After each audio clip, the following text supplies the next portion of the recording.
Hello there, welcome to this tutorial which is going to talk all about playing triplets on one of these, a Melodeon or diatonic accordion or whatever else you want to call one of these. Yeah, at the time of recording this it's that weird period between Christmas and New Year, and so to fill the time I figured I'd turn the camera on and do something.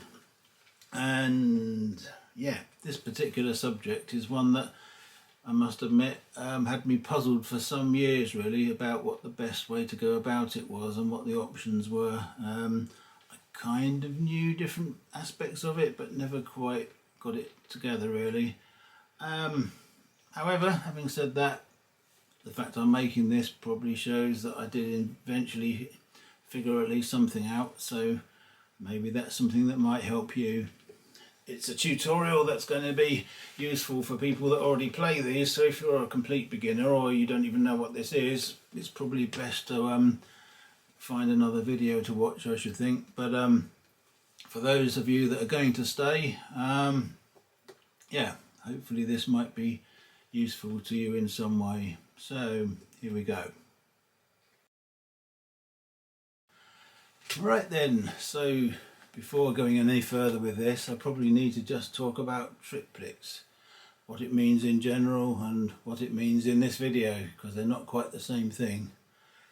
Now, most genres of music that I've come across use the word triplet, and usually they use it to refer to relative note lengths. Specifically, it refers to that thing that happens when you try and squeeze three equally spaced equal length notes into the space that two equally length notes would normally fit. That sounds a bit wordy, so maybe just play some quavers and then a triplet quaver, so that sort of thing. It's nothing to do with the tempo of the music, it's nothing to do with what pitch the notes are, it's just about relative note lengths. Hopefully you already know that. If you don't, then I suggest maybe going off and learning about that before continuing with the rest of this video, because that's probably a more important thing to learn. But yeah, that's what triplets mean in general. However, in folk music, or in some types of folk music, you hear the word triplet being used to mean something else. Specifically, it's used when one specific note is played 3 times in a row very, very quickly. This is often done for ornamentation, but not always. Sometimes it's part of the tune as well, and sometimes this way of playing notes actually conforms to how the word triplet is used in general, as I discussed just now, but sometimes it doesn't, sometimes it's not that at all. And so this video is going to be about this whole process of playing one note 3 times in a row really quickly. I don't much like using the word triplet to represent that, but that's what some people use, and if I'd called this video how to play one note 3 times in a row really quickly, it would have been a bit of a mouthful and probably wouldn't have looked good on the YouTube header, so I'll go with triplet for now and just accept that that's how some people use that word. So that's what it's going to be about. We're going to be playing one note 3 times in a row really quickly. I've arranged what follows into 2 parts. The first part will be a general overview of what I think are the 5 main ways of going about this task. And then the second part will be just going into one of those methods, the method that I think's best and worth working on, and just going through and building up your skills with that. Hopefully that will be useful to you. So let's get on with it.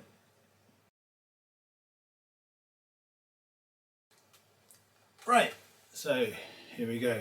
Here's the first of the general approaches to playing one note 3 times in a row really quickly. This is the really obvious method, the one that probably you would have tried first, even if you hadn't really thought about it. And that is, you take one finger, say the index finger, and you choose one note that you're going to play, and you play that note 3 times with that finger. Like that. Obviously that's not very quick, so you want to go a bit quicker than that.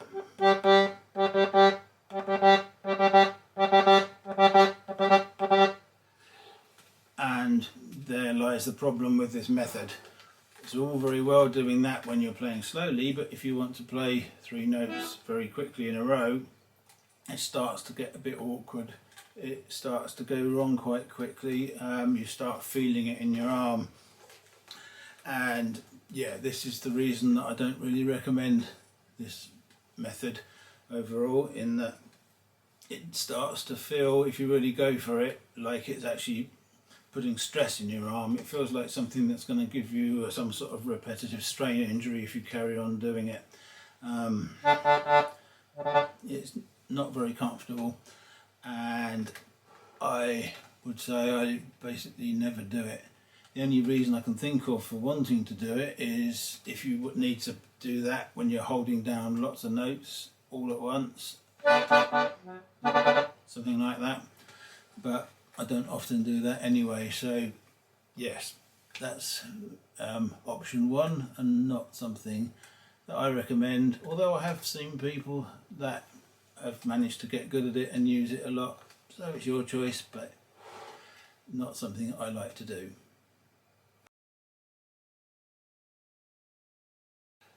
Okay then, this is going to be the second of our options. In a way it's the opposite of the first one, in that this one now uses 3 fingers rather than 1 to play 3 notes. 1 note per finger. Seems kind of logical, doesn't it? There's a few ways you could potentially do this, but the way that I have done it in the past is 4th finger, 3rd finger, 2nd finger, one after the other. So like that. You can potentially do that very fast. It definitely works. It doesn't give you the same kind of uncomfortable feeling in your arm that you get with using 1 finger. It's definitely an option. It's one that I have used in the past. However, there are a couple of downsides with it, I think. One of them is that it can be a bit erratic with the timing if you're not careful. If you practice it, you're going to get it better, but there's definitely a temptation to rush it and not really quite get it as it probably should be. But the other problem is that it really throws your fingering out if you're not careful. You start out with this finger, you end up with this one, your hand ends up in a different place, and sometimes for the tune you're playing it's perfect, and other times it's really annoying. Maybe if you learnt it with different fingers, that would help you. There might be options there. In practice, I gave up on this one some while ago and don't use it anymore, because I think there's a better way of doing it, which we'll come on to. But it's an option. It definitely works. I know people do use it and it can be very effective. Try it, see if you like it. Personally, I've gone away from it, but it's there, it's an option. Okay, so this next method is very specific to this sort of instrument, and it relies on the fact that with this sort of layout you have potentially 2 or more buttons that play the same note in the same direction. Now on this instrument, which is a DG, that works for some of the D and E notes. For instance, if you do it for an E, that'll be an E there, and that's also an E on the other row in the same direction. So we can go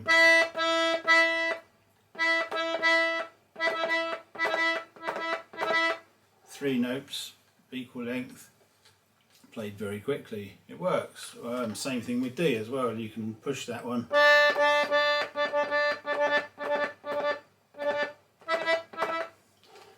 that's one way of doing it. Now the problems with this one are obvious in that it only works for some notes in some octaves, and that's not necessarily what you want all the time, but it does work. It's fast, it's comfortable to do it, it's got its own kind of sound, so sometimes you might want to do that because the two notes or two buttons can overlap in a way that doesn't happen otherwise, so that might be a sound you can use. But in general, yeah, this isn't really the answer to what you're going to generally need, but it's an option, it's there, something to play with and try.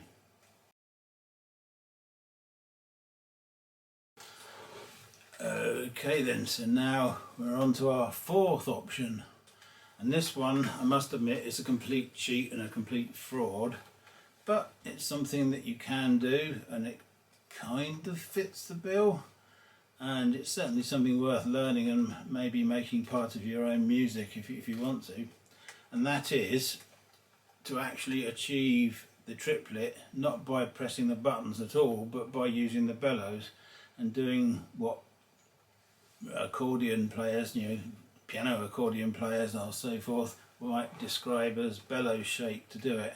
So you would do, now obviously with there you've not played the same note 3 times, you've played 2 different notes.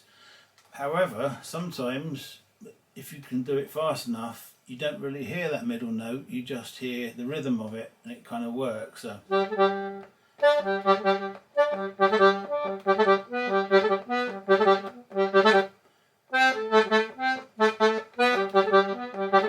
something like that. It's just the bellows, and it's kind of a bit of an aural illusion, if you like. It doesn't sound as crisp as you can get if you're just using the buttons, but it's a different technique with its own sound, and it's worth playing with. So yeah, it's another thing to try, but it's not strictly a 3-note triplet in the way that we defined at the beginning, because it's got 2 different notes in it.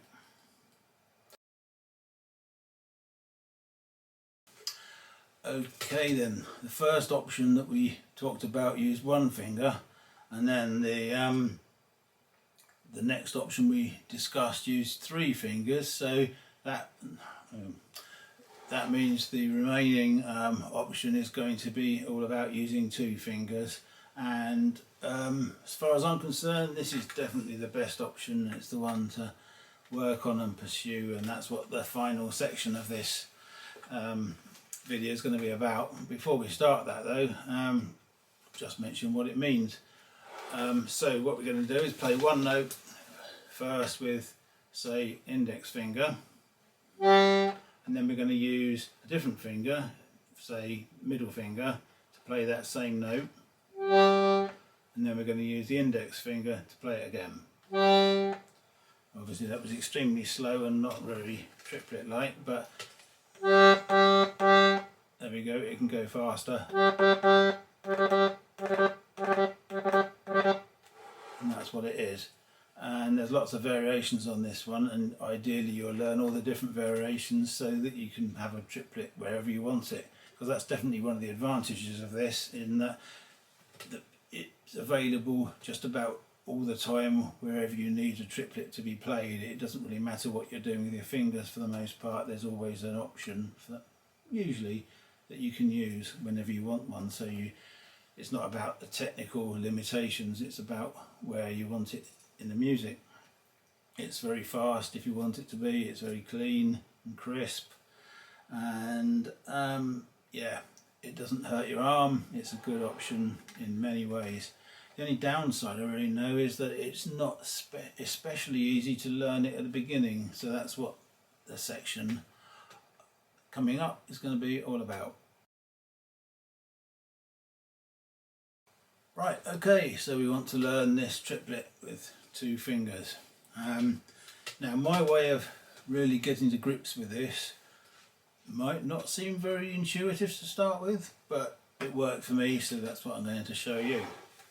And the reason why it's not very intuitive is that you start out with a pattern that you're going to practice that has 4 notes in it, which obviously isn't 3 notes, but this is what helped me, so I will show you. And so first of all we're going to choose to do this with a pattern with index and middle finger, and we're going to use, on this DG instrument, we're going to use G and B notes to do it. You can use whatever notes you like, but that's what we'll do for now. So what we're going to do is we're going to start out with our middle finger, and we're going to play with that B note, like that. And then with our index finger we're going to play a G note, and then with the middle finger again we're going to play another G note, and then finally with our index finger we're going to play a further G note. So that's a group of 4 notes. It'll be B with the middle finger, G, G again with the middle, and then G index again, like that. There's nothing really very triplety about it in the normal sense, but believe me, this is a very helpful exercise. What you want to do is practice this with a metronome to try and keep all the notes the same length for now. And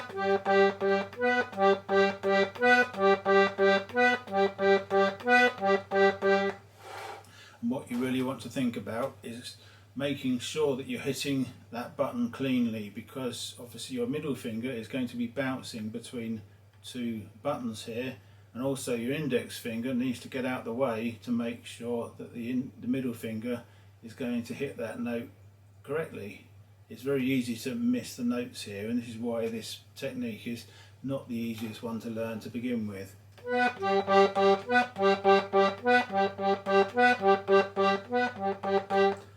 To start with, don't go too fast. Make sure that the timing's right and you're accurate.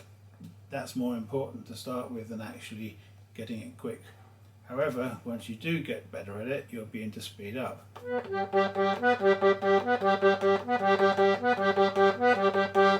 And then finally, that's the sort of thing that you want to aim at. It's the same pattern, just faster, but don't speed up too quickly. Spend days, if you like, just doing it at a slow speed, just to make sure you're not hitting anything incorrectly, and you're not going wonky with the timing or anything like that. It should be nice and smooth.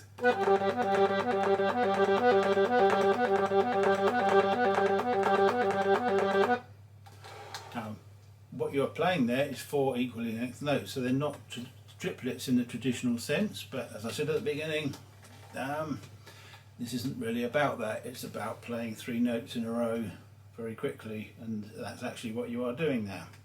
So there we go, that's the first exercise.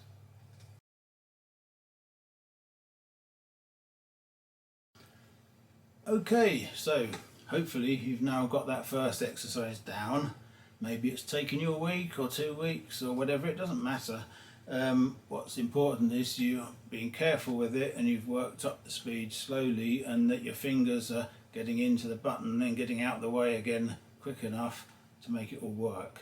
If you've got that though, it's time for exercise 2, and this one, well, it's pretty much the same thing, to be honest. It's the same 2 fingers, the same 2 buttons, B and G in this case. The only difference is that we're going to change the timing a bit. So we're going to count 1, 2, 1, 2 in a steady sort of way. Maybe use a metronome, that's a good idea. And on the first beat we're just going to play that B, and on the second beat we're just going to play the 3 G notes. So these are going to be relatively quick compared with that B. So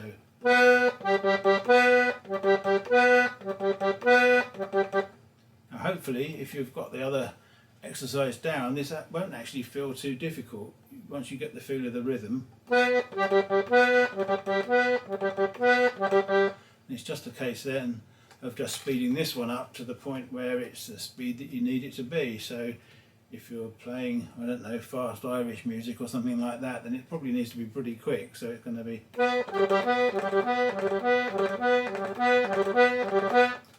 and at that point it doesn't sound like 3 notes in the end. The 3 Gs kind of feel like a rippling noise, and that's the thing that you probably are going for. Rather than 3 distinct notes, it's like a sort of a rolling note. But it's the same thing. That's all you're doing. You're doing exactly that same technique, and that's what you're going to work up to.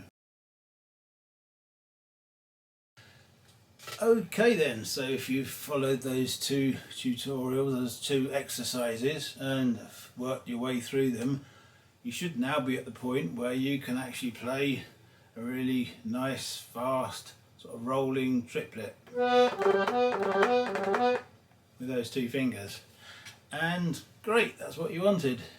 Except that I've got some bad news for you, because that kind of triplet using those two fingers is going to work for you some of the time, but you'll find when you start playing music and you want to put the triplet in that your fingers aren't necessarily in that position. It's not necessarily going to work for you like that.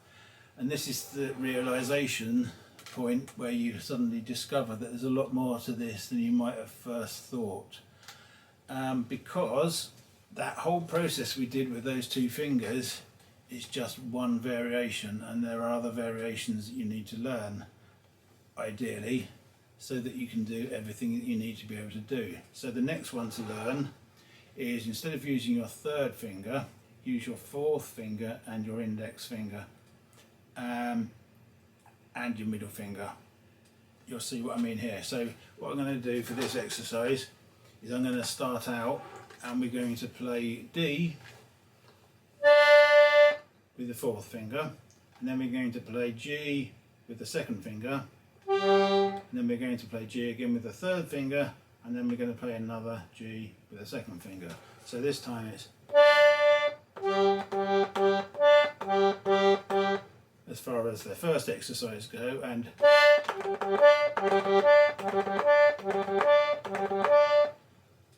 that's as far as the second exercise goes. And yeah, that might seem obvious and easy if you've already done the first ones, but when you try it, you'll find your fingers aren't used to it, and you need to actually practice that a little bit. And then you'll realise that there's other variations that you probably need as well. So one of them is going to be a reverse of the first one you did, where you use 1 and 2, or index and middle, whatever, and you're going to do it the other way around. So you're going to start out with a G, and then you're going to do the 3 notes on the B with middle, so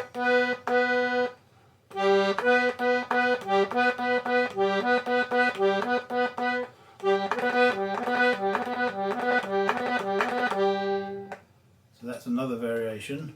And then another one which is worth learning is going to be, let's say we'll start with the index finger on G again, but we'll use the fourth finger on D, and then the middle finger on D, and then the fourth finger on D again.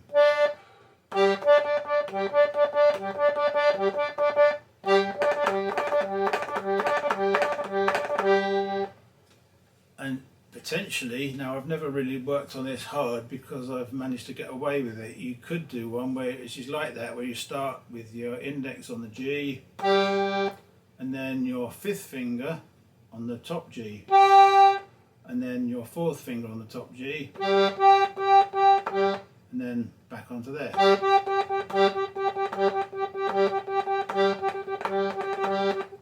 Now the problem with that one is your little finger is much weaker and shorter than the others, and it makes that really kind of hard. So that's a technique that you could learn, but it's probably a bit optional, and then you're going to be able to do most of what you want with the other options. Obviously the notes I'm choosing here are arbitrary. If you do the same technique up an octave or wherever, that's just as easy. The finger motion's the same there. And then the other thing that you want to try is maybe doing one where you're using both rows. So there we go, so I'm using the D on the outside row and then doing the triplet on the inside. And that sort of exercise as well, you think, well, what's the difference? But when you come to play the triplets in a tune, being able to get to them from other notes and from other rows is all very important. And then now there's one other thing which is worth mentioning here, which seems like it wouldn't be relevant at all, but actually it seems to affect me more than I thought.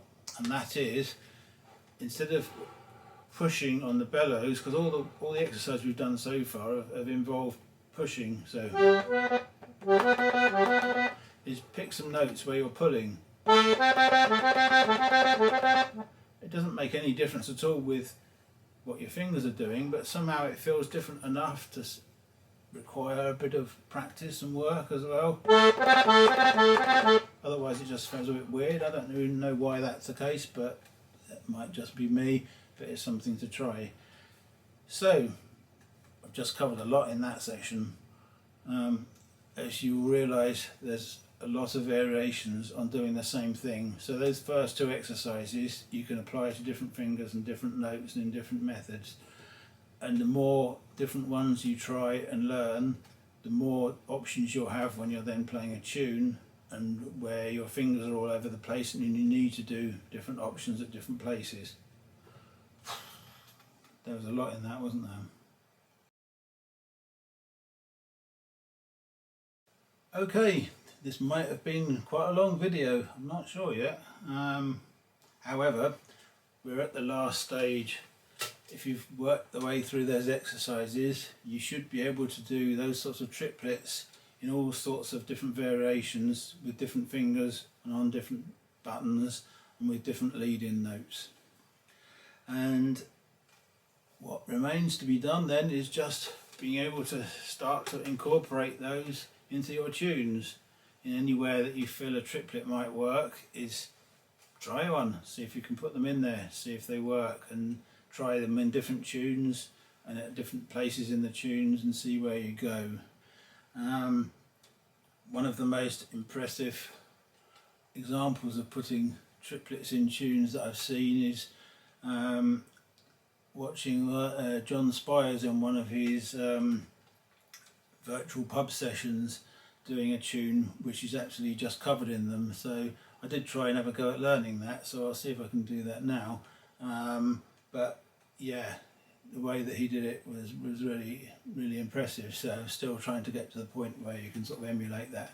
So let's have a go. I'll see if I can do that for you now. But yeah, just put them in your tunes, see where you can do them and see where it takes you.